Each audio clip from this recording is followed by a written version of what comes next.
पचगनी एक छोटा सा गांव था, पहाड़ियों के बीच बसा हुआ, जहां सब एक दूसरे को जानते थे। जिंदगी धीमी रफ्तार से चलती थी, घाटियों में हंसी गूंजती रहती थी, लेकिन हाल ही में शांत गांव पर एक साया छा गया था। चोर की फुसफुसाहट हवा में तैर रही थी। कौन था, ये किसी को नहीं पता था, लेकिन घरों और दुकानों से कीमती सामान गायब होने लगा था। ग्रामीणों के दिलों में डर और शक घर करने लगा था।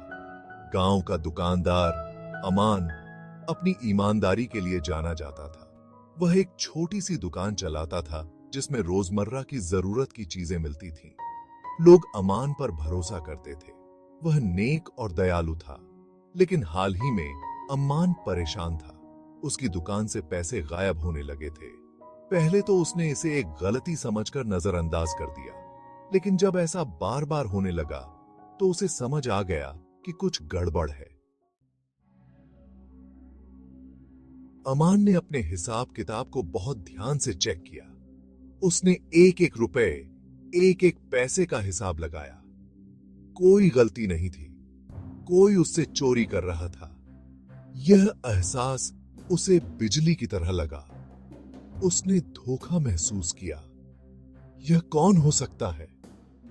बेचैनी उसके ऊपर छा गई। अरे थे, मैं किसी पर शक नहीं कर सकता। मैं हमेशा सबके साथ अच्छा रहा हूं। मैंने जरूरतमंदों की मदद की है, कभी किसी का बुरा नहीं चाहा। फिर कोई मुझसे चोरी क्यों करेगा?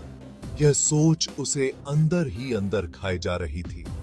उसके पेट में चिंता की गांठ सी बंध गई। उसे इसकी तह तक जाना था।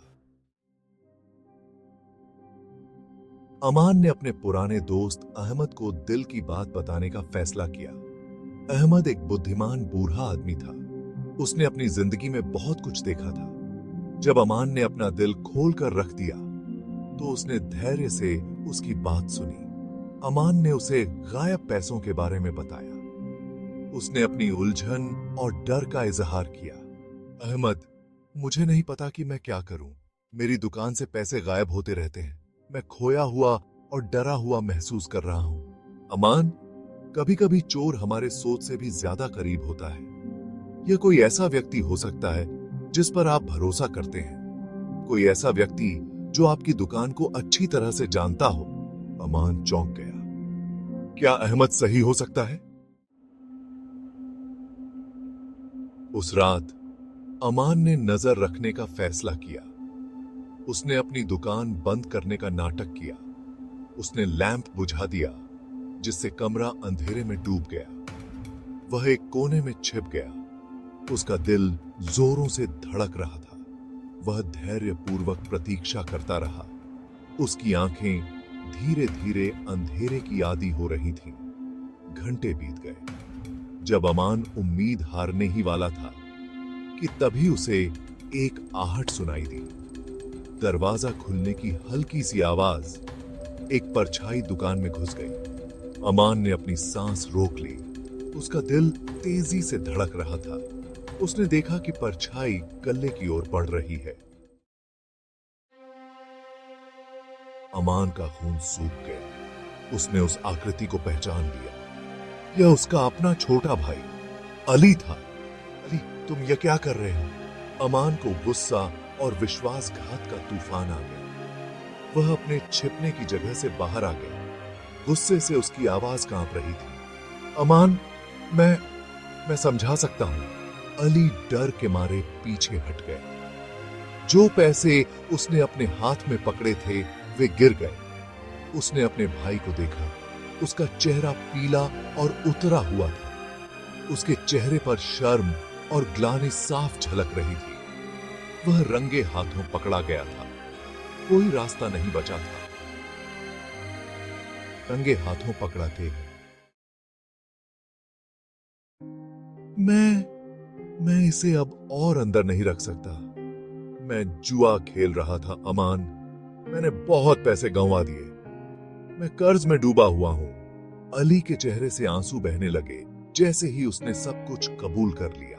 वह चुपके से जुआ खेल रहा था और बहुत सारे पैसे हार गया था। तुम ऐसा कैसे कर सकते हो अली? मेरा अपना भाई। अमान दुविधा में था। वह अली को गांव के बुजुर्गों को सौंप सकता था। अली को अपने किए की सजा मिलेगी, न्याय होगा। लेकिन अपने भाई को दंडित होते हुए देखने, अपने परिवार पर कलंक लगने के ख्याल से ही उसके रोंगटे खड़े हो जाते थे। मुझे क्या करना चाहिए? अगर मैं उसकी रिपोर्ट करता हूं तो उसे सजा मिलेगी और हमारे परिवार को शर्मिंदा होना पड़ेगा। लेकिन अगर मैं ऐसा नहीं करता तो मैं उस पर फिर कभी कैसे भरोसा कर पाऊंगा? उसने बाकी की रात बेचैनी में बिताई। उसे नींद नहीं आई। वह अली के कबूलनामे को बार बार अपने दिमाग में दोहराता रहा। उसने अपने सिद्धांतों, अपनी ईमानदारी, सही काम करने में अपने विश्वास के बारे में सोचा। लेकिन उसने अपने भाई, अपने परिवार और उनके बीच के बंधन के बारे में भी सोचा। जैसे ही भोर की पहली किरण ने आकाश को रोशन किया, अमान जान गया कि उसे क्या करना है। उसने अली को जगाया। उसकी आवाज कठोर लेकिन दयालु थी। अली, मैं तुम्हें माफ करता हूं, लेकिन तुम्हें यह समझना होगा कि तुमने जो किया वह गलत था। तुम्हें अपने कार्यों की जिम्मेदारी लेनी होगी। धन्यवाद अमान। मैं वादा करता हूं, मैं बदल जाऊंगा। मैंने जो पैसे चुराए हैं उन्हें चुकाने के लिए मैं कड़ी मेहनत करूंगा। मैं फिर कभी जुआ नहीं खेलूंगा। अली राहत महसूस कर रहा था और आभारी था। उसने अपने तरीके बदलने का वादा किया। वह अपने द्वारा चुराए गए पैसे चुकाने के लिए कड़ी मेहनत करेगा। वह फिर कभी जुआ नहीं खेलेगा। अमान उस पर विश्वास करता था। वह जानता था कि उसके भाई ने अपनी गलती से सबक सीख लिया है। ग्रामीणों को अली के अपराध के बारे में कभी पता नहीं चला। पचगनी में जिंदगी वापस पटरी पर लौट आई। चोर की फुसफुसाहट थम गई। लेकिन इस घटना ने अमान और अली पर गहरा प्रभाव छोड़ा। अमान ने सीखा कि माफी कमजोरी की नहीं, बल्कि ताकत की निशानी है। अली ने ईमानदारी और कड़ी मेहनत का महत्व सीखा। अमान और अली की कहानी हम सभी को एक याद दिलाती है। यह हमें याद दिलाती है कि हर कोई गलतियां करता है, लेकिन सुधार करने में कभी देर नहीं होती। यह परिवार, माफी और दूसरे मौके के महत्व पर प्रकाश डालती है। सबसे बढ़कर यह हमें याद दिलाती है कि ईमानदारी ही सबसे अच्छी नीति है।